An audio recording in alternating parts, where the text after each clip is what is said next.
కన్న వాళ్ళెవరో తెలీదు, తన కన్న బిడ్డ ఎక్కడుందో తెలీదు, అసలు తనెవరో తనకే తెలీదు. యశోద అక్టోబర్ 6 నుంచి మధ్యాహ్నం 3 గంటలకి మీ ఈటీవీలో.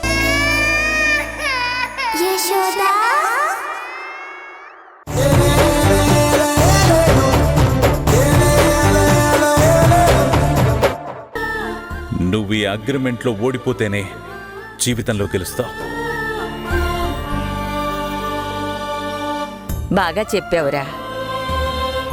ఈ పోటీ పెట్టేది భార్యాభర్తల్లో ఎవరు పైచేయి సాధిస్తారని కాదు దివ్య, ఇద్దరి మధ్య అన్యోన్యతను పెంచడానికి, ఇద్దరి మధ్య చనువు పెంచడానికి.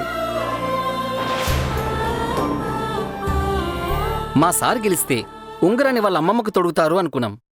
కాని విధి ఆడిన వింత నాటకంలో ఉంగరం మదమ్మ చేతిలో ఉంది.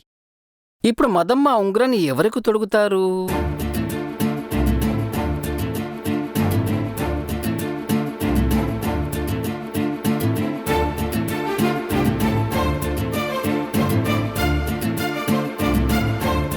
పెళ్లికి ముందు మీరు నాకు ఉంగరం తొడిగారు, గుర్తుందా?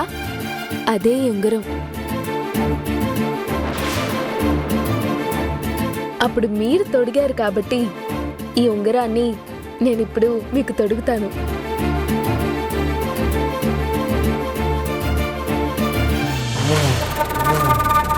విందుకని పిలిచి వీడిని బాగానే బుట్టలో వేసుకుంటున్నారు.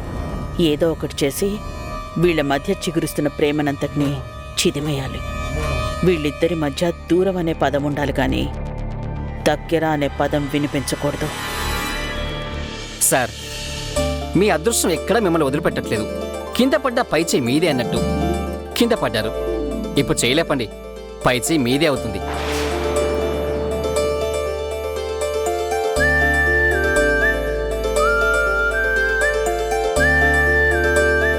ఎత్తండి సార్, ఉంగరం మీదే అవుతుంది.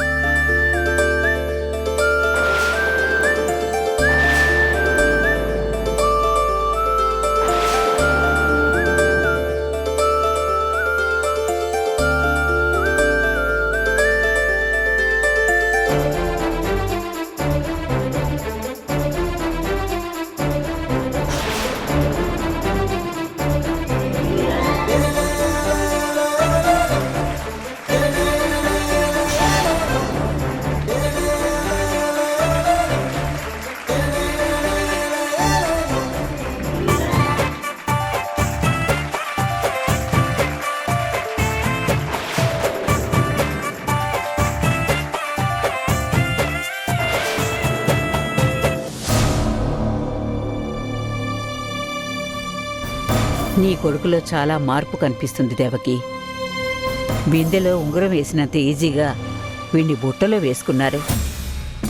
అది వాణ్ణి కొంగును కట్టేసుకోకముందే మనమే ఏదో ఒకటి చెయ్యాలి. లేకపోతే నీ కొడుకు అనే మాట కాస్త దాని మొగుడు అన్నట్టు మారిపోతుంది.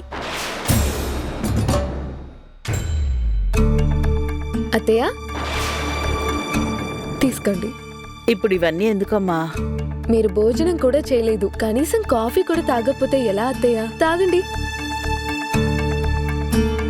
తీసుకోండి బామ్మ.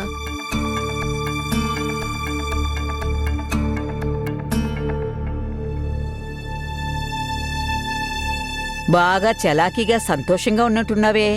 అవును, చాలా రోజుల తర్వాత నేనులా ఉంటున్నాను. చలాకీగా, చాలా సంతోషంగా ఉన్నాను. అత్త, మేమిక్కడికి బయలుదేరతామన్నప్పుడు ఆయన గురించి చాలా భయపడ్డారు.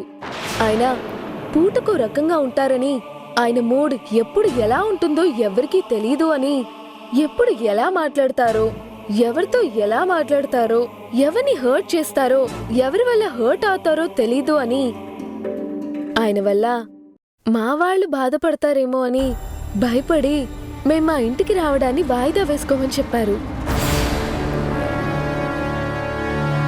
అదే భయం నాలో కూడా ఉంది. కానీ ఏదైతే అది అవ్వని అని ఫేస్ చేద్దామని బయలుదేరాను అత్తయ్య. కానీ ప్రయాణం జరుగుతున్నంతసేపు ఒకటే ఆలోచన, నా విషయంలో ఏం జరిగినా, అంటే ఆయన నన్ను హర్ట్ చేసినా, అవమానించినా, ఏం చేసినా నేను చూసుకుంటాను. కానీ ఈయన ప్రవర్తన వల్ల, ఈయన మాటల వల్ల, ముఖ్యంగా నా విషయంలో ఈయన ప్రవర్తన వల్ల మా నాన్న వాళ్ళు హర్ట్ అయితే ఎలా అని చాలా భయపడ్డాను. కానీ వచ్చిన దగ్గర నుంచి ఈ నిమిషం వరకు నేను భయపడినట్టు ఏమీ జరగలేదత్తా. అన్నిట్లోనూ సర్దుకుంటున్నారు.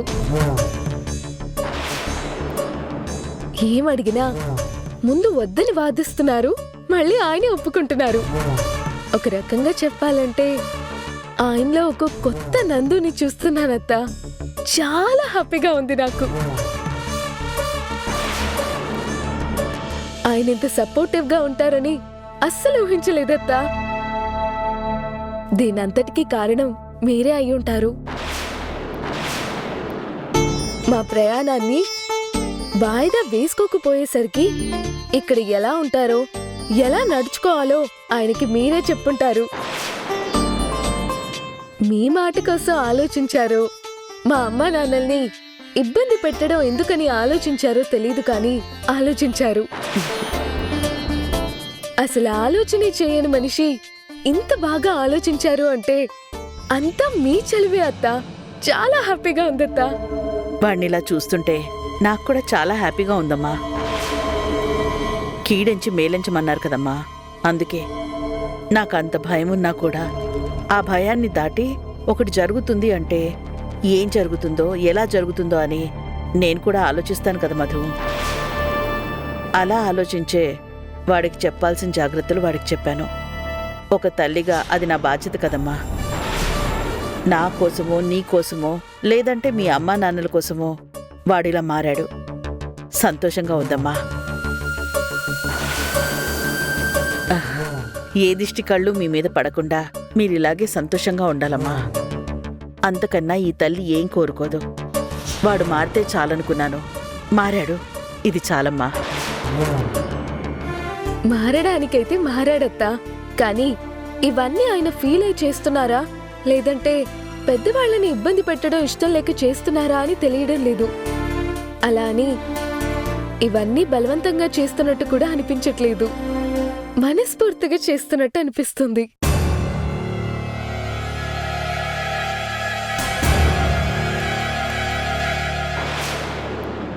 మొత్తానికి వాణ్ణి నీ వైపుకు తిప్పుకున్నావు. నీ మాట వినేలా చేసుకున్నావు.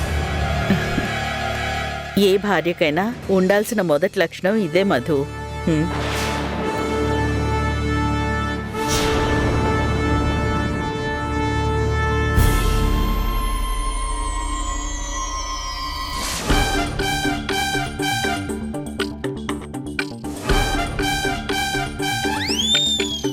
ఏం చేస్తున్నారు సార్? ఈ ఉంగరం ఏంట్రా, ఎంత లాగినా రావట్లేదు? ఇలాంటి ఉంగరాన్ని తొలగించుకునే అవకాశం లేక మేం చేస్తుంటే మీరేంటి సార్ వదిలించుకోవడానికి చూస్తున్నారు? కొన్ని బంధాల్ని వదులుకోవడం కష్టం సార్. ఈ ఉంగరం మీద మాయా ఉంగరంలా ఉన్నట్టుంది సార్. ఇందాక ఇదే ఉంగరాన్ని బిందెలో వేసినప్పుడు దీన్ని చేజిక్కించుకోవాలని ఎంత పోరాటం చేసినా మీకు దక్కలేదు. ఇప్పుడు దీన్ని వదిలించుకోవాలని ఎంతగా పోరాడుతున్నా మీ నుంచి వదిలిపోవట్లేదు. అది మీ వేలుకుండాలని రాసిపెట్టింది సార్. అలా ఉంచేయండి. నాకు అవసరం లేదు. దీన్ని తీసి పారేస్తాను. ఆ రాక్షస్ చేతిలో ఓడిపోయిన ఉంగరాన్ని నేను వేసుకుని చూస్తూ ఉండాలా? దీన్ని చూసిన ప్రతిసారి నేను ఓడిపోయానని గుర్తు చేస్తూనే ఉంటుంది. మీ మామగారు చెప్పిన మాటలు మర్చిపోయారా సార్? భార్య చేతిలో ఓడిపోయిన భర్త ఓడిపోయినట్టు కాదు సార్, గెలిచినట్టు. అవన్నీ నేను నమ్మను. దీన్ని చూస్తుంటే నేను ఓడిపోయానన్న ఫీలింగే కలుగుతుంది నాకు. మాటలాపి దీన్ని తీయడానికి ట్రై చేయి.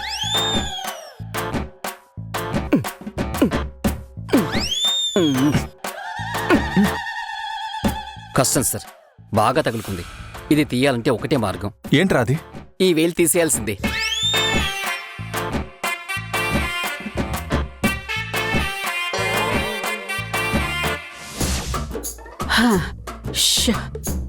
అబ్బా,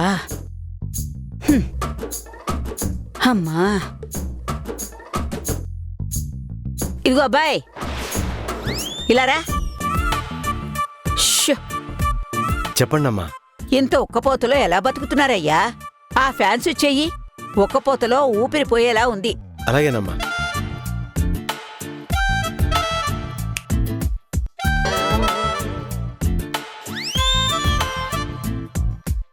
స్విచ్ చేసినా ఫ్యాన్ తిరగట్లేదు, కరెంట్ లేదా ఏంటి? ఉందమ్మా, ఒక్క నిమిషం. ఏంటబ్బాయ్, కరెంట్ ఉందన్నా మళ్ళీ ఏం వెతుకుతున్నావు? కరెంటు వెతుకుతున్నావా?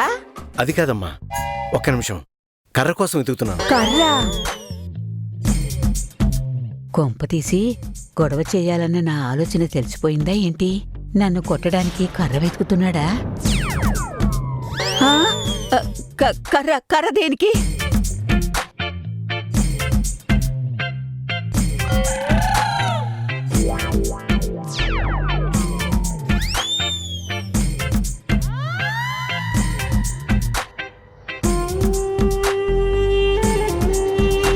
మొన్నటి వరకు బాగానే పనిచేసిందమ్మా.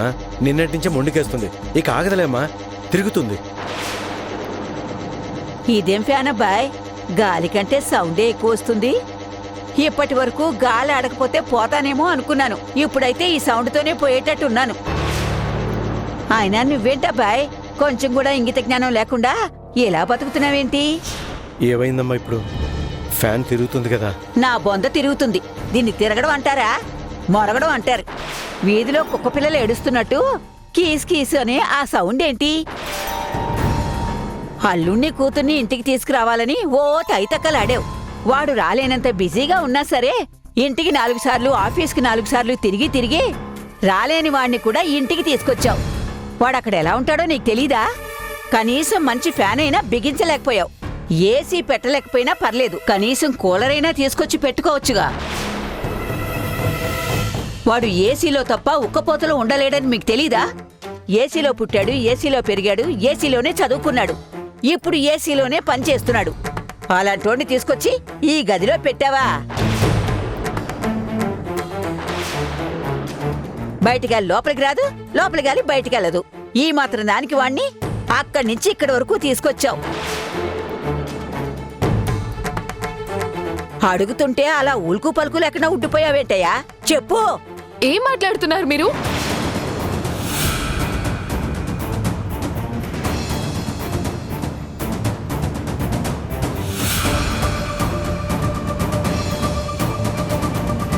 ఇప్పుడు ఏం జరిగిందని నోటికెంత మాట వస్తే అంత మాట అంటున్నారు?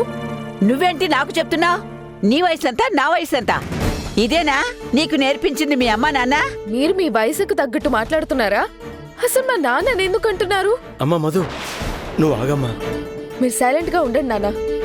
ఆవిడ అన్నేసి మాటలు అంటుంటే. అమ్మ మధు, ఆవిడికి మీ నాన్న సమాధానం చెప్తారు, నువ్వు తొందరపడకే. మీరుండండమ్మా. అది కాదమ్మా. నాన్న, మీరు కాసేపు ఆగండి. చూడండి, ఫ్యాన్ తిరగడం లేదని మీరు మా నాన్నతో ఇలా మాట్లాడడం కరెక్ట్ కాదు. ఫ్యాన్ సడన్ గా పాడైపోతే ఆయన మాత్రం ఏం చేస్తారు?